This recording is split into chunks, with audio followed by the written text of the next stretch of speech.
Bonjour, Romain Villard. Aujourd'hui, je vais vous parler de SCI. Et je vais vous parler de la grande distinction SCI-IR, donc impôt sur le revenu, ou SCI-IS, impôt sur les sociétés. Sachant que dans une vidéo courte, bien évidemment, on ne va pas pouvoir découvrir toute la richesse de la distinction entre les deux mécanismes et ou leur intérêt, mais je voudrais simplement vous faire une forme de rappel pour vous donner vraiment quelques éléments de base. Je voudrais aussi évacuer un point, c'est l'utilité de la SCI pour la gestion de son patrimoine, dont nous n'allons pas parler dans cette vidéo. Simplement, et pour rester assez synthétique, il faut garder en tête deux choses. La SCI à l'IR et la SCI à l'IS se comparent d'un point de vue fiscal, 1 sur les revenus locatifs, 2 sur la plus-value en cas de revente du bien.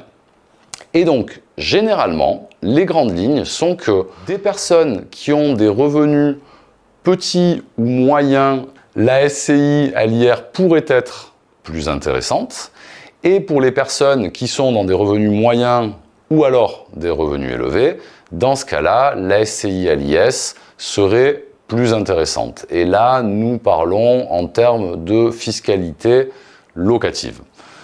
Pourquoi ? Parce que nous avons les tranches marginales d'imposition lorsqu'elles arrivent à la tranche de 30, en général, puis les tranches de 41 et 45, un plus grand intérêt à être sur une SCI imposée à l'impôt sur les sociétés. En cas de revente, la situation est un petit peu différente. C'est-à-dire que la situation, quand on est dans une SCI à l'IR, on est dans le cadre du particulier, fiscalement parlant, qui vend son bien. C'est-à-dire que la SCI à l'IR est dite translucide. Il y a une double transparence, à la fois fiscale et en termes de responsabilité.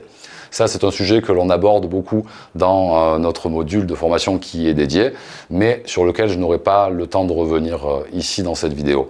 Et donc, quand on est dans une situation de revente, la SCI à l'IR, elle va être systématiquement, je ne crois pas connaître un cas où la SCI à l'IR est moins intéressante que la SCI à l'IS en cas de revente. Pourquoi ? Parce que dans le cadre d'une SCI à l'IS, quand vous allez revendre le bien, le montant de la plus-value va être augmenté des amortissements que vous avez pratiqués.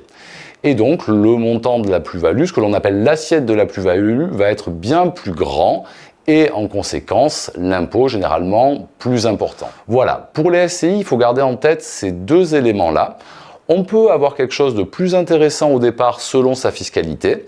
À l'arrivée, la SCI à l'IR est toujours plus intéressante, mais lorsqu'on fait un calcul global dans un investissement, qu'on prend en compte la revente, dans ce cas-là, on va venir dans le détail, calculer année après année qu'est-ce qu'on gagne d'un côté sur la partie de la fiscalité locative et qu'est-ce qu'on gagne ou qu'est-ce qu'on perd de l'autre côté en termes de plus-value.